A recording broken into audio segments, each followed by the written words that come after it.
And God said, Behold, I have given you every herb-bearing seed. To you it shall be for food. Genesis 1:29.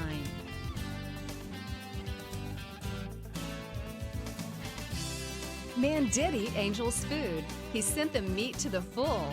Psalm 78:25. Everyday Manna with Lisa.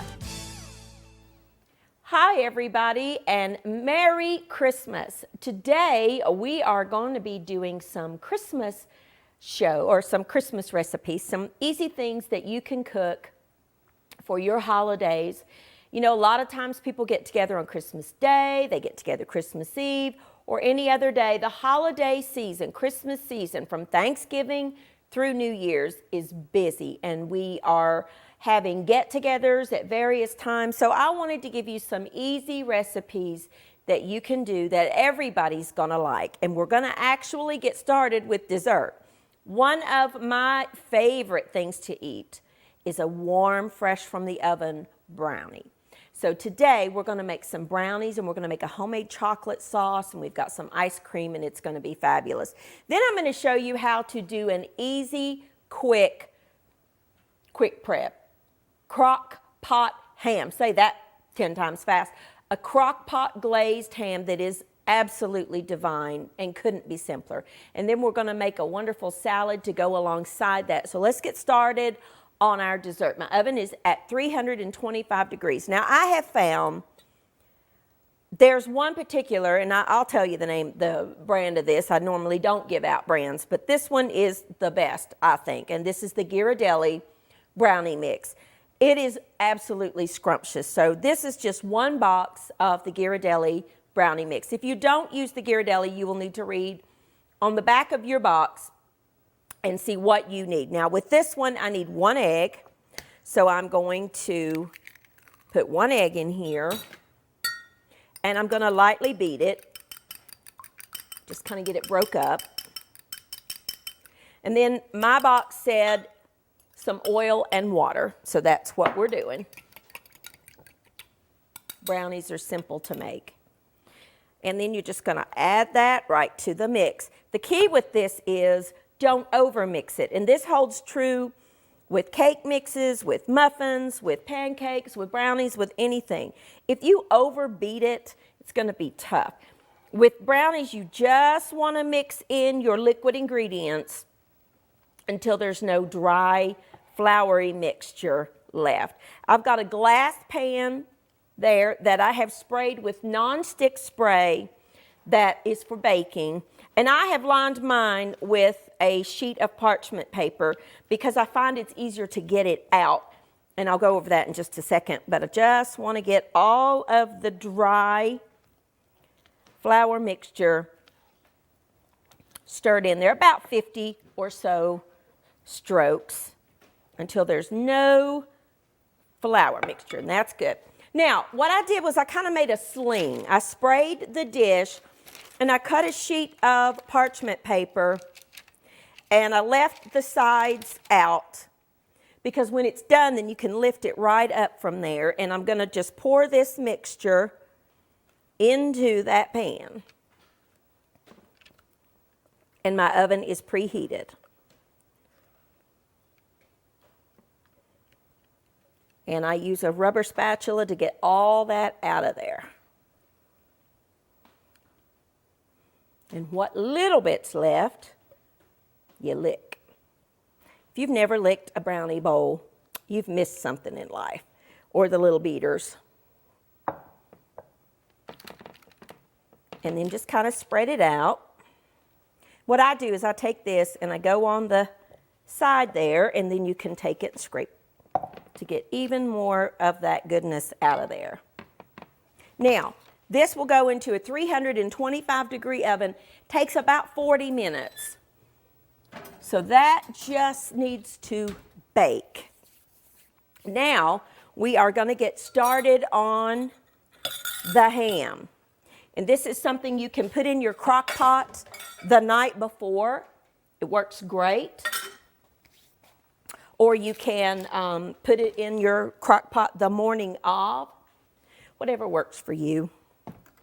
I have a crock pot here, and I have a ham here. Let me just move this out of the way here.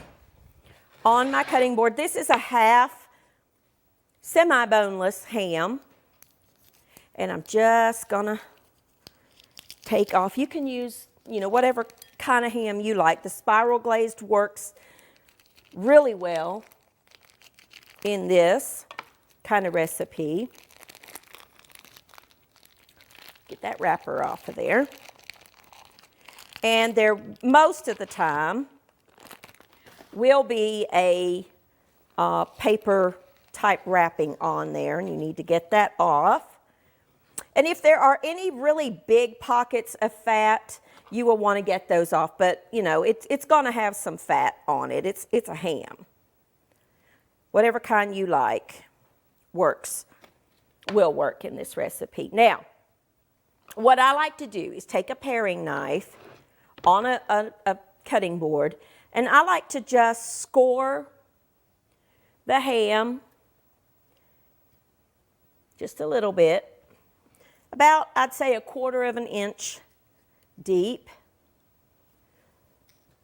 The reason for this, you don't have to do this, but I think it lets the juices from the flavorings that we're going to put on there get down into the meat a little easier, and it looks pretty.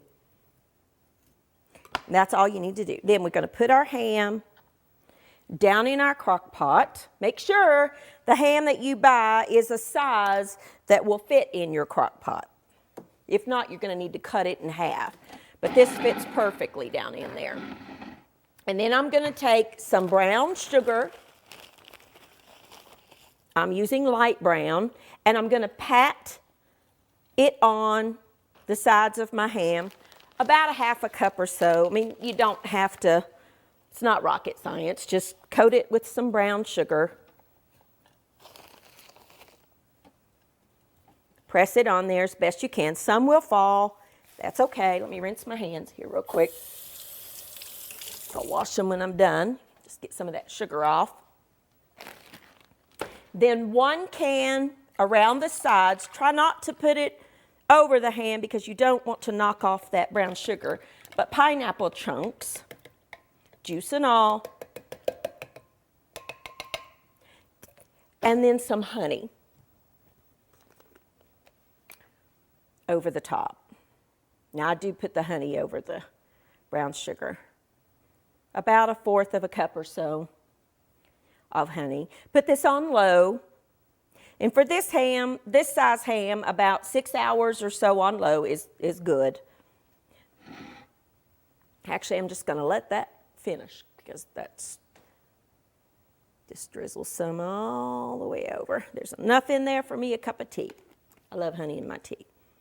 And that's it. Put your lid on it, and then, you just let it cook in the crock pot for, about 6 hours or so, 6 to 8 hours. My particular one, after it's done, has a setting called warm. So when your ham is cooked and maybe it's not quite time to eat, you can just put it on warm and it'll keep it warm until you're ready to serve it. So that's really it.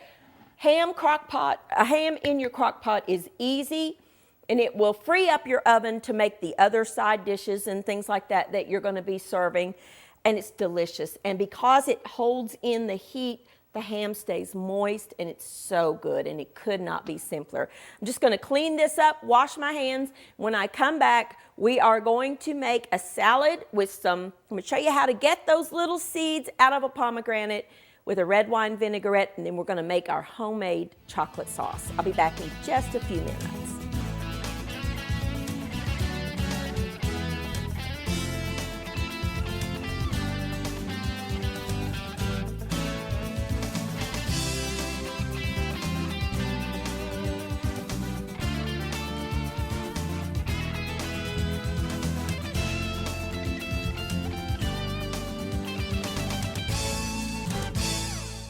Alrighty, now our ham is done. We took it out of the crock pot. It's so tender. The bone fell right out, and we just sliced it, let it set for about 10 minutes, and then just sliced it however you want to. Mine was not one of the pre-sliced ones, so I just sliced it up and got some chunks. And let me tell you, the leftover of this, if there is any, chop it up, add some barbecue sauce to it, heat that through, and you've got some wonderful pulled pork. But that is one delicious ham. It's so tender when you cook it in the crock pot. Now, we're going to wrap up our dessert. In this pot down here, I just have some water. And I've got a glass bowl because I don't have a double boiler. The key is make sure that the bottom of this pot does not touch that water. You want to bring that up to a simmer, and I've got just 1 cup of semi-sweet chocolate chips that I'm going to melt. I'm going to add about a half a cup of heavy whipping cream to that. And I'm going to add just a tiny bit of butter. We're going to make our own little chocolate sauce, but I'm not going to whisk the butter in until the end. So just a little bit of butter. Let's just set that right there for the minute. Now, while that's coming up to a simmer, we want to keep an eye on that. But while it's simmering, I'm going to show you how to get the seeds out of a pomegranate. Here is just a bag of salad mix, whatever kind you like. Now, this is a pomegranate that you buy in the stores, and you look at that and you're like, I don't know what to do with that. Most people don't know what to do with this. But you need a bowl of water.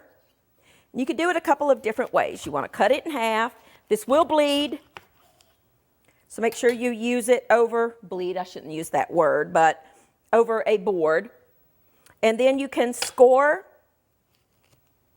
the outer edges of the fruit, because it is a fruit. Just score it. Hold it over top of a bowl of water. Be careful. And let me dry this off, because I don't want that to splatter all over me. And then just hit it with either the back of your knife or something heavy. I mean, you're going to have to hit it hard. But you see what's happening? You see what's falling to the bottom of this pan? That's the pomegranate seeds. And if you want to hold your hand over there, you can. And then just kind of let them fall out of there.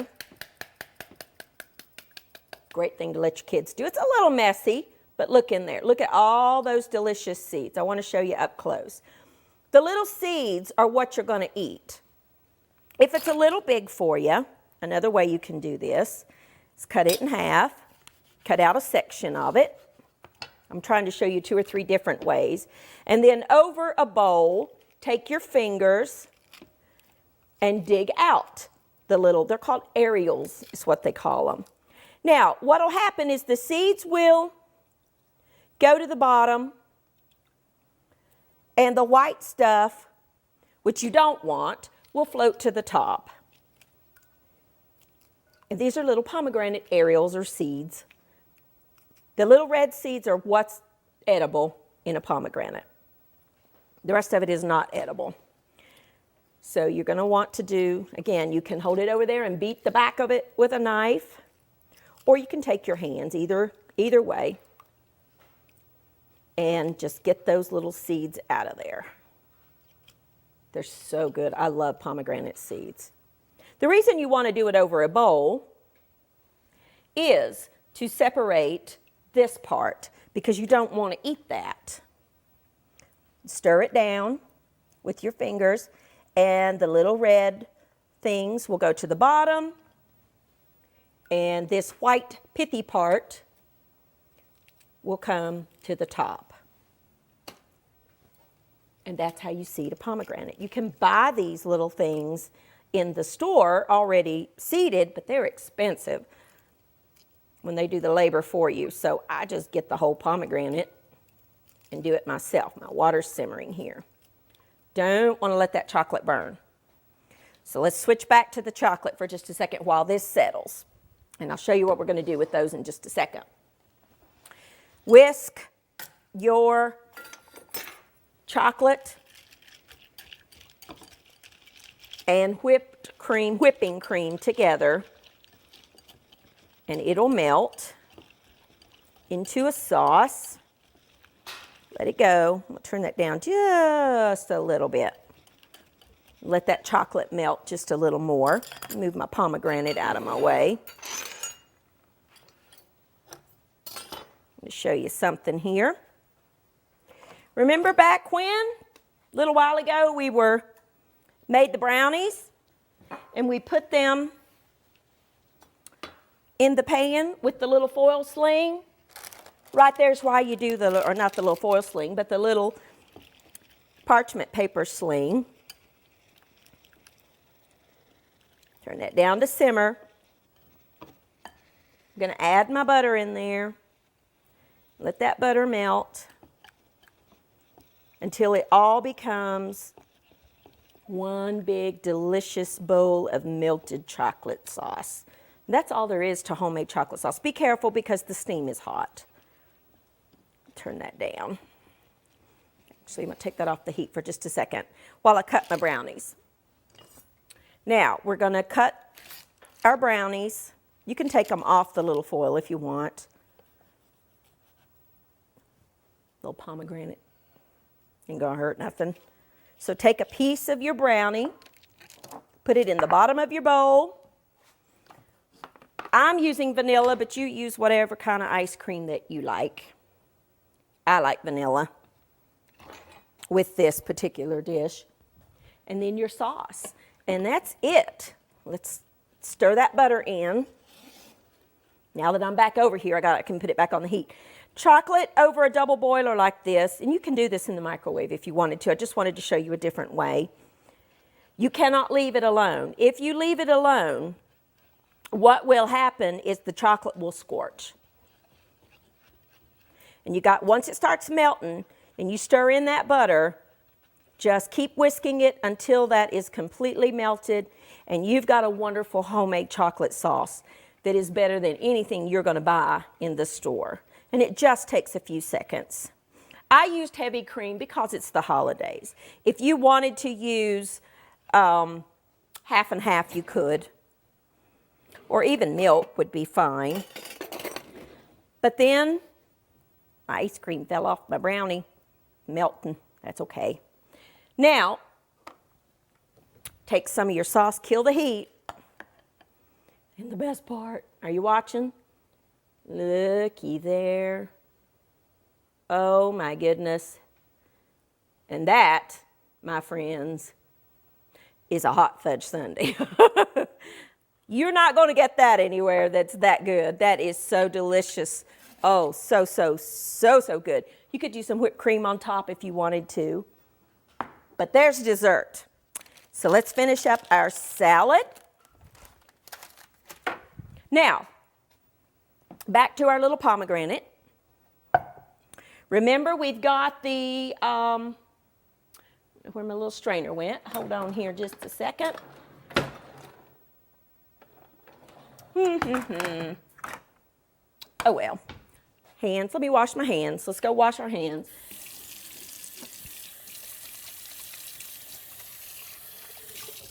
If you have a strainer, use a strainer. I can't find my strainer. It's probably in the dirty dishes. Get the white part out as much as you can. If you stir those the little aerials, as they call them, a little strainer just makes this so much easier. You know the little thing that we strain our flour mixtures through? If you've got one of those, then you can get all of that white stuff off the top instead of doing it like I'm doing it. But that's okay. We got it. Now we want some paper towels. We're going to dry those little pomegranate seeds. And we're going to add them to our salad. Here's the wonderful little pomegranate seeds. If you've never had these, they're delicious. I'm going to pour a little bit of this water off. They are tart and delicious. And you can go ahead and of course get all of the seeds out of that pomegranate, and they will keep in your refrigerator. Just put them in a sealed container and they'll keep in your refrigerator. So you want to kind of dry them off just a little bit and get any, bigger pieces out. If you've got some of the white, the little small pieces, it's okay. You don't have to worry about that. Sprinkle them over top of your salad. Now, does that look like Christmas or what? They look like little jewels, little ruby jewels. And they're very healthy, extremely healthy, full of antioxidants and things that really we need to be eating more of. So that one pomegranate, that was a very seedy pomegranate. And that would, give us quite a few of the little pomegranate aerials. Now, top that with, I'm going to use some sunflower seeds, but you could use cashews, almonds, whatever you like. But I just want to add a little bit of a crunch to that and some protein, and nuts have lots of protein. And then, you don't want to take away the flavoring too much. So I'm just going to make a simple little vinaigrette. I've just got some olive oil, extra virgin olive oil. And I'm going to add in, need a little whisk. Let me get this one. I'm just going to add in some red wine vinegar. You could use white wine vinegar if you wanted, or champagne vinegar, or sherry vinegar even. About 1/4 of a cup of the red wine vinegar to 3/4 of a cup of the olive oil. And there you go. You've got a simple little vinaigrette that took seconds to make. And it's so much better for you than the stuff you buy that's full of all those chemicals. And it's cheaper. Save some for extra for serving. So there you go. Quick and easy and so good. We've got our delicious just lettuce salad, and I use just chopped up hearts of romaine with a little bit of radicchio in it, with our wonderful little pomegranate aerials in there, and our delicious crock-pot baked ham, and our wonderful little homemade hot fudge sundaes with our warm, freshly baked brownie, our delicious vanilla ice cream, and our homemade chocolate sauce, which you could use dark chocolate if you wanted to, semi-sweet, whatever kind of chocolate that you like. You could even do it with white chocolate chips with some heavy cream and just a touch of butter. Melt that either in the microwave at 30-second increments or over. Make a double boiler out of just a bowl and a pot of water. Just make sure that this bowl doesn't touch the water. What happens if that water touches the bottom of your bowl? Your chocolate will seize and it just becomes a scorched flavor, and it's just not good. But if you just will make sure that the water just doesn't touch that, that's a quick, easy way to melt chocolate, and you can control the heat on your stove. So here are just some wonderful little recipes for you to try on your Christmas buffet. Start the traditions. Get the kids in the kitchen with you. Let them help you beat that pomegranate or dig those seeds out into the bowl of water like we did. They would love to do that. I don't know of a kid that wouldn't love to get to hit that. Then our wonderful little brownies, they love anything like that that's simple and easy and quick. And our delicious crock-pot ham, you could do that any time of the year. But Christmas, I find, sometimes is very stressed. You're pressed for time, and your crock-pot can be your best friend, and that frees up your oven for other side dishes that you're going to cook. So here you go, some easy Christmas recipes, really for Christmas or any time of the year. Thank you for joining with me. And from all of us here, everybody that's behind the scenes of Everyday Manna, and all of the partners out there, I want to wish you a very Merry Christmas. Remember the reason that we celebrate Christmas, which is the birth of Jesus. Bake him a cake this year. Sing happy birthday. Leave him a gift. If you've got a little child, Austin did that and I loved it. Do all those things. Establish those traditions with your children when they're small. And when they grow up, they will remember them for the rest of their lives. Thank you, partners. We love you and have a very Merry Christmas. Thank you for watching Everyday Manna with Lisa. This program is made possible by viewers like you. Your support is continually needed to keep Christian programming on the air. Please send your best financial gift to Living Faith Television in care of Everyday Manna, P.O. Box 1867, Abingdon, Virginia 24212.